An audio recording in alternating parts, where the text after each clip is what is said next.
नमस्कार, स्वागत है आपका बीएचयू वर्ल्ड में। मैं हूं कुंदन कुमार और आप हमारे साथ जुड़ चुके हैं डेली करंट अफेयर्स बुलेटिन से।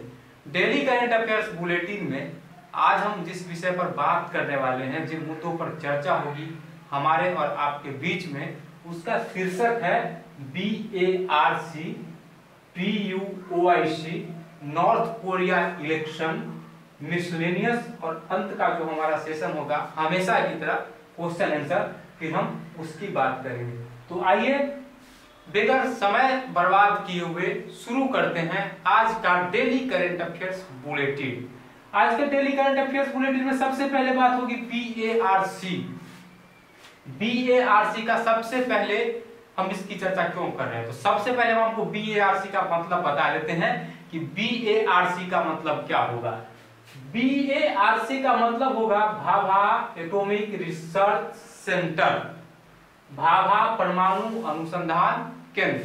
तो BARC के नए निदेशक नियुक्त हुए हैं, और जो नए निदेशक नियुक्त हुए हैं उनका नाम है डॉक्टर AK मोहंती। तो अब AK मोहंती बार्क के नए निदेशक होंगे। आपको बताते चले कि बार्क की स्थापना 3 जनवरी 1954 ईस्वी को की गई थी, और जिस समय बार्क बना था उस समय भारत के प्रधानमंत्री थे पंडित जवाहरलाल नेहरू। तो BARC के अभी जो निदेशक बने हैं उनका नाम है AK मोहंती। तो यह भी जान लेते हैं कि बार्क के AK मोहंती से पहले निदेशक कौन थे। तो AK मोहंती से पहले इसके जो निदेशक थे वह KN व्यास थे। आपसे परीक्षा में अगर क्वेश्चन पूछा जाएगा, अब करंट अफेयर्स हम पढ़ा रहे हैं, तो इसका सिर्फ यह उद्देश्य नहीं है कि हम सिर्फ BHU एंट्रेंस को ध्यान में रखकर पढ़ा रहे हैं। कोई भी एंट्रेंस हो जिसमें करंट अफेयर्स पूछा जाता है, हम उसको भी ध्यान में रखते हैं। तो कहीं भी किसी भी एग्जाम में, जैसे SSC हो गया, रेलवे हो गया, बैंक हो गया, उसमें आपसे पूछा जा सकता है कि BARC का पूरा नाम क्या होता है। तो BARC का जो पूरा नाम है वो भी आपसे को बताया है, और अभी तुरंत एक दिन पहले 12 मार्च को इसके नए निदेशक AK मोहंती बने हैं, डॉक्टर AK मोहंती। तो अगर बार्क से परीक्षा में कोई भी क्वेश्चन आपको आए तो आप आसानी से इसको सॉल्व कर लेंगे, ऐसा मेरा अब मानना है।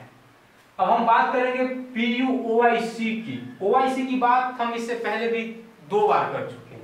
आज हम बात करेंगे PUOIC के बारे में। OIC के बारे में जब हम पीछे बात कर रहे थे तो आपको हम बताए थे कि OIC की जो विदेश मंत्रियों का एक सम्मेलन हुआ था, उसमें भारत को निमंत्रण मिला था, और भारत की जो विदेश मंत्री है सुषमा स्वराज उसमें गई थी, और उनका जो वक्तव्य था उन्होंने वहां पर स्पष्ट किया था, और आतंकवाद के खिलाफ फ्रंट लाइन पर आकर के उन्होंने बहुत ही करारे शब्दों में पाकिस्तान को अप्रत्यक्ष रूप से जवाब भी दिया था। तो अब हम बात करेंगे PUOIC की बात में।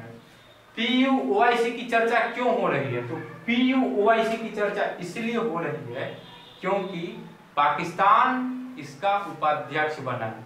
आपको पता हो, हम पहले आपको बता चुके हैं कि जब OIC की बैठक हो रही थी तो पाकिस्तान ने इसका विरोध सिर्फ इसलिए किया था क्योंकि उसमें भारत को भी आमंत्रण था, और भारत को भी उसमें आमंत्रित किया गया था। अब उसी OIC का उपाध्यक्ष पाकिस्तान को बनाया जा रहा है। आखिर क्या है इसकी मिस्ट्री, आप पर छोड़ते हैं। आप इसके पीछे जो है उसकी जांच कीजिए कि इसके पीछे क्या मिस्ट्री है कि पाकिस्तान OIC का विरोध करता है और उसी को इसका उपाध्यक्ष भी बनाया जाता है। खैर वो बाद की बात है, उस पर भी कभी अगर मौका मिले तो चर्चा कर लेंगे। अब हम OIC के बारे में जानेंगे कि OIC क्या है। OIC का मतलब होता है parliamentary union of the OIC, parliamentary union of the OIC, और इसकी स्थापना 17 जून 1999 ईस्वी को की गई थी, और इसका मुख्यालय तेहरान में है। तेहरान ईरान की राजधानी है, और तेहरान में ही इसका मुख्यालय है। और OIC मतलब PUOIC का उपाध्यक्ष बना है पाकिस्तान। तो ये बात अभी चल रही थी PUOIC से संबंधित। अब हम बात करेंगे नॉर्थ कोरिया इलेक्शन की। आपको पता होना चाहिए कि नॉर्थ कोरिया का जो शासक है किम जोंग उन, उसको तानाशाही शासक माना जाता है। आपको जानकर आश्चर्य होगा कि जो शासक तानाशाह है वह भी कहीं चुनाव का पक्षधर हो सकता है क्या? जी हाँ, नॉर्थ कोरिया में इलेक्शन हुआ है और उस इलेक्शन में 99.99% मतदान हुआ है। कोई भी लोकतांत्रिक देश, हमको नहीं लगता है कि किसी भी लोकतांत्रिक देश में 99.99% मतदान हो जाए। जब नॉर्थ कोरिया इलेक्शन की बात कर रहे हैं तो चलिए आपको बता दें कि जैसे हम लोगों के यहाँ 2 सदन है, एक लोकसभा और दूसरा राज्यसभा, उसी तरीके से नॉर्थ कोरिया में भी है। और नॉर्थ कोरिया में जिस तरीके से हमारे यहाँ लोकसभा है उसी तरह से वहां रबर स्टाम्प है, और रबर स्टाम्प के लिए वहां मतदान होता है प्रत्येक 5 साल पर। वही मतदान हुआ है जिसमें 99.99% मतदान हुआ है। हम और आपको फिर बताते चले कि नॉर्थ कोरिया में जो इलेक्शन होता है, नॉर्थ कोरिया में एक दल की शासन है, एक दल का शासन है, और किम जोंग उन वर्तमान में वहां के शासक है। नॉर्थ कोरिया इलेक्शन के बाद हम बात करेंगे मिसलेनियस की। मिसलेनियस में आज हम प्रमुख देशों के राष्ट्रीय स्मारक के बारे में आपसे बात करेंगे, क्योंकि परीक्षा में प्रमुख देशों के राष्ट्रीय स्मारक से बार बार प्रश्न पूछे जाते हैं। आपसे अगर परीक्षा में पूछा जाए कि पीसा की झुकी हुई मीनार कहाँ है, तो पीसा की झुकी हुई मीनार इटली में है, और इटली का यह राष्ट्रीय स्मारक है। क्रेमलिन मॉस्को में स्थित है और यह रूस का राष्ट्रीय स्मारक है। और उसी तरीके से इंपीरियल पैलेस जो है यह टोक्यो में अवस्थित है और जापान का राष्ट्रीय स्मारक है। ओपेरा हाउस के बारे में आप भी जानते होंगे, सिडनी में अवस्थित है और ऑस्ट्रेलिया का राष्ट्रीय स्मारक है। दोस्तों, हमारे पास भी कम समय होता है, आपके पास भी कम समय होता है, क्योंकि आप इंट्रेंस की तैयारी कर रहे हैं, हम भी इंट्रेंस की तैयारी कर रहे हैं, हमारा भी इंट्रेंस है, आपके साथ ही है, आपका 12 को है और हमारा 16 को है, तो इसलिए कम समय मिल पाता है, जिसकी वजह से कभी कभी हम ऑन स्क्रीन नहीं आ पाते हैं, ऑफ स्क्रीन आते हैं। और जैसे ही हम ऑफ स्क्रीन आते हैं आप कमेंट करना छोड़ देते हैं, आप देखना छोड़ देते हैं, तो ऐसा बिल्कुल ना करें।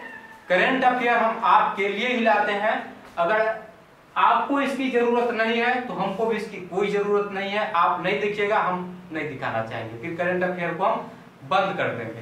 तो चलिए वो बाद की बात है, हम क्वेश्चन आंसर की बात कर ले। तो क्वेश्चन आंसर में आपको बताना है कि BARC की स्थापना कब हुई, और दूसरा क्वेश्चन आपके लिए है इंपीरियल पैलेस कहाँ का राष्ट्रीय स्मारक है। दोस्तों, अगर आपको हमारा यह वीडियो पसंद आया हो तो आप लाइक, शेयर, कमेंट और सब्सक्राइब जरूर करें। और एक और बात, सिर्फ 10 मिनट का वीडियो होता है, ज्यादा देर का नहीं होता है। आप 10 मिनट का गीत सुन सकते हैं, 10 मिनट किसी से बात कर सकते हैं, फिजूल की बातें कर सकते हैं, तो आप 10 मिनट करेंट अफेयर्स क्यों नहीं देख सकते हैं। फैसला आप लोगों पर है, देखना है देखिए, हम आपके साथ बने रहेंगे, नहीं देखना है इसको बंद कर दिया जाए। धन्यवाद।